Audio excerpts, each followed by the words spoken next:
Good morning प्यारे बच्चों। आप देख रहे हैं आपके सामने जो है न्यूज़पेपर है। तो मैंने न्यूज़पेपर क्यों रखा है? क्योंकि आज हम सीखने वाले हैं रिपोर्ट राइटिंग, वृत्तांत लेखन। तो न्यूज़पेपर में जो भी न्यूज़ होती है, रिपोर्ट होता है, वो कैसे होते हैं? आप अगर ये पेपर देखेंगे तो पूरा का पूरा कोरोना से भरा हुआ है, क्योंकि देश की स्थिति जो है उसी तरह से, और ये ज़रा पुराना है तो ज़्यादा उसमें वही एक न्यूज़ है। तो न्यूज़ की सिर्फ नकारात्मक नहीं रहती, पॉजिटिव भी रहती है। लेकिन हम जब बच्चे होते हैं और हमें जो अगर रिपोर्ट राइटिंग बनाना है, वृत्तांत लेखन लिखना है, तो वो जो है वो सकारात्मक ही रहेगा। आपके क्लास के लिए, 8वीं की कक्षा के लिए हम आज रिपोर्ट राइटिंग देखने वाले हैं। तो वृत्तांत लेखन मतलब क्या कि किसी घटना या समारोह का विस्तार से किया गया वर्णन, उसे कहते हैं वृत्तांत। हाँ, वृत्तांत लेखन यानी किसी उपलक्ष्य में संपन्न कार्यक्रम और समारोह का विवरण पत्र, पत्रिका, समाचार पत्र आदि में प्रकाशित करने के लिए लिखा था। मैं समाचार पत्र दिखाया, और वहाँ पे जो अगर न्यूज़ देनी है, कोई रिपोर्ट बनाना है, तो हमें वृत्तांत लेखन लिखना होता है। ये सत्य घटना पर आधारित होता है। इसे रिपोर्टाज भी कहते हैं। क्या कहते हैं? रिपोर्टाज भी कहते हैं।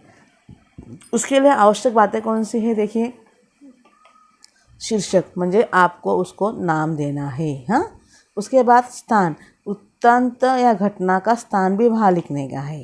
वो मतलब किस गांव में हुई, मुंबई में हुई, गोरेगांव में हुई, फिर कहाँ पे हुआ। दिनांक, वृत्तांत का दिनांक लिखे। कहाँ लिखेंगे? देखिए, मैं आपको दिखाता हूँ। शीर्षक, स्थान, दिनांक, यहाँ पे हम देखेंगे। देखो, वहाँ पे आपको मैं दिखाती भी हूँ। देखो, ये जो हुआ शहीद दिवस ना, तो शहीद दिवस ये आपके हुआ वृत्तांत का नाम। उसके बाद दिनांक हुआ, ये देखो मुंबई। स्थान भी हुआ, मतलब को ये भी आ गया क्या, नाम, शीर्षक, दिनांक और स्थान। ये चीज़ें बहुत ज़रूरी है, इस तरह से लिखनी है। उसके बाद समारोह कार्यक्रम, इसके अंतर्गत कौन कौन से समारोह कार्यक्रम, उसके नाम लिखना है।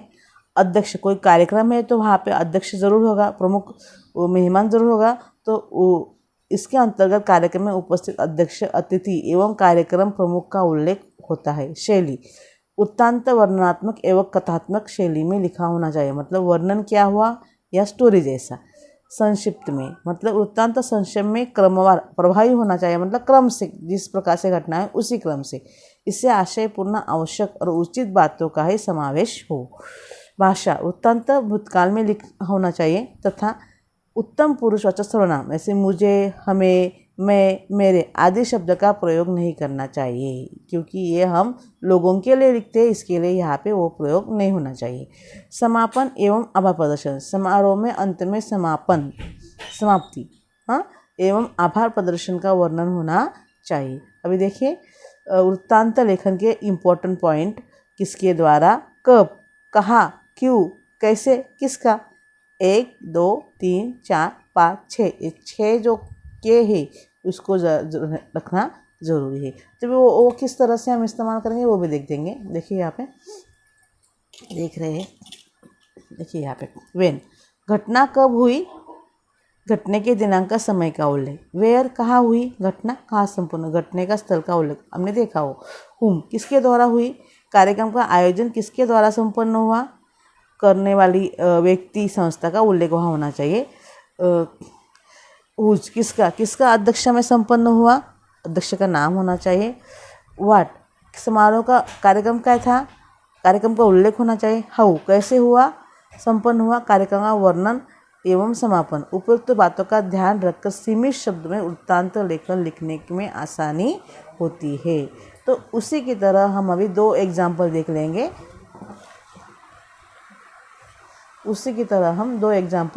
लेंगे। हाँ, नीचे दिए गए 50 विषय पर 60 से 90 शब्द में वृत्तांत लेखन कीजिए।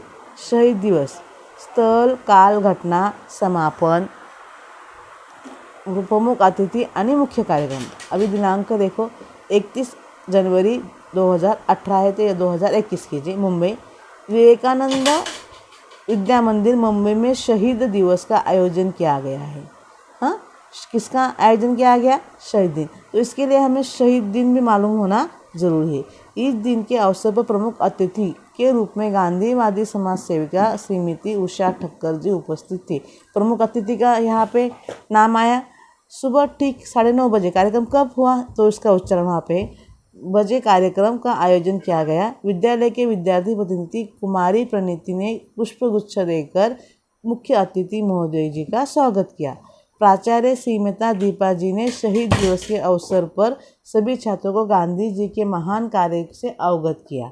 इसके अलावा अवगत मतलब उनके परिचय किया कि उन्होंने कौन कौन से काम किया था। इसके अलावा उन्होंने बताया कि भारत सरकार द्वारा इस दिन को शहीद दिन के रूप में मनाया जाता है, 31 जनवरी को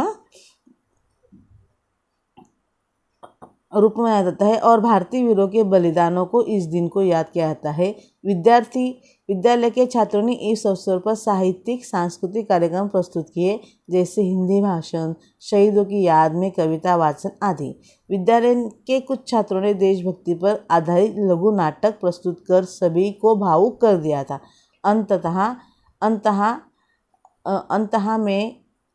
अंत में स्कूल प्राचार्य जी ने शहीद दिन का महत्व बताते हुए सभी का धन्यवाद किया।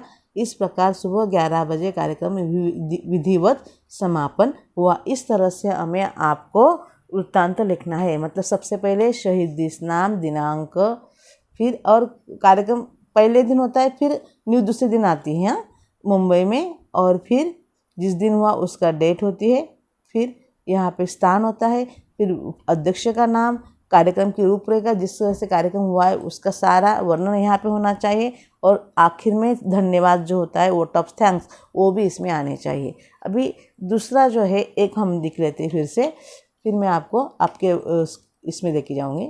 अपने विद्यालय में मनाए गए वार्षिकोत्सव का वृत्तांत लिखिए। वृत्तांत में स्थल, काल, घटना का उल्लेख आवश्यक है। वार्षिकोत्सव मतलब क्या? गैदरिंग। तो हमारे स्कूल का जब गैदरिंग समापन होता है तो उसका हमें करना है। दिनांक 18 फरवरी 2018। अभी यहाँ पे नाम दिया है स्वामी विवेकानंद विद्यालय मुंबई का शानदार वार्षिकोत्सव विले पार्ले के भाईदास हॉल में मनाया गया है। कभी कभी क्या होता है कि मुंबई की स्कूल जो होती है छोटी छोटी होती है, वहाँ पे जगह का प्रॉब्लम होता है, तो कभी कभी ऐसे जो समारंभ होते हैं किसी बड़े हॉल में किए जाते हैं। इस अवसर पर मुख्य अतिथि के रूप में नगर सेवक अशोक बच्चन जी उपस्थित थे। विद्यालय के निदेशक श्री योगेश पटेल, प्रधानाचार्य, शिक्षकगण, विद्यार्थी एवं विद्यार्थी के अभिभावकों से हॉल खचाखच भरा हुआ था। दीप प्रज्वलन के साथ कार्यक्रम की शुरुआत की गई। ये पहले जो उन्होंने सब कहा कि कहाँ हुआ, किस गांव में हुआ, किस समय में हुआ, ये सब वहाँ पे लिखा हुआ है। फिर उसके बाद दीप प्रज्वलन से के साथ कार्यक्रम की शुरुआत हुई। मुख्य अतिथि का स्वागत अतिथि गान द्वारा परंपरागत तरीके से किया गया। स्वागत गीत होता है ना, उस तरह से। प्रधानाचार्य ने विद्यालय की गतिविधियों की जानकारी दी। मुख्य अतिथि ने विद्यालय के प्रथम स्थान प्राप्त प्रतियोगियों को पुरस्कार दिया। गान वगैरह होते कि नहीं, हम कार्यक्रम जो करते हैं वह जानकारी देनी पड़ती है, लिस्ट। उसके बाद पहले जो प्राइज डिस्ट्रीब्यूशन भी होता है तो वो भी उन्होंने किया है। फिर बच्चों ने नृत्य नाटिका प्रस्तुत की। सबने प्रतिभागी बच्चों की भूरी भूरी प्रशंसा की। मतलब सब जिन्होंने उसमें हिस्सा लिया था तो उनका सबने प्रशंसा की, तारीफ की। इसके बाद निदेशक महोदय ने विद्यार्थियों को हमेशा सफलता की चोटी पर पहुंचाने की प्रेरणा दी। ऐसे कार्यक्रम में भी भाषण होते हैं, स्पीचेस होते हैं, हम देखते हैं हमारे IIT में बहुत बड़े बड़े गैदरिंग्स होते हैं। अंततः में विद्यालय की उप प्रधानाचार्य ने सबका आभार माना और राष्ट्रगान के साथ कार्यक्रम संपन्न हुआ। तो इस तरह से हमें वृत्तांत लेखन लिखना है। तो अभी हमारा जो है पेज नंबर 36 के ऊपर जो है वर्कबुक में अपने विद्यालय में आयोजित विज्ञान प्रदर्शनी के उद्घाटन समारोह का प्रमुख मुद्दों सहित वृत्तांत लेखन कीजिए। प्रश्न क्या है कि विज्ञान प्रदर्शन मतलब क्या? साइंस एग्जीबिशन हमारे स्कूल में हमेशा होता था, लेकिन 2 साल से ये कार्यक्रम हो नहीं रहा है, तो उसका क्या किस तरह से हमें करना है वो देखेंगे। उद्घाटन देखो वहाँ पे विज्ञान प्रदर्शनी का उद्घाटन समारोह को ये हुआ आपका, नाम कब हुआ? 26 जनवरी 2019। तो हमें 2021 भी लिख सकते को ज्योतिबा फुले विद्यालय नागपुर में एक विज्ञान प्रदर्शनी का उद्घाटन किया गया। इस प्रदर्शनी का आयोजन अंतर विद्यालय के स्तर पर 3 दिनों के लिए किया गया था। विज्ञापन एग्जीबिशन जो थे कभी कभी बड़े होते हैं और बड़े पैमाने में एग्जीबिशन एक दिन के नहीं होते, वो 2-3 दिन के लगातार होते हैं। विद्यालय के प्रवेश द्वार को रंग बिरंगे फूलों से सजाया गया था।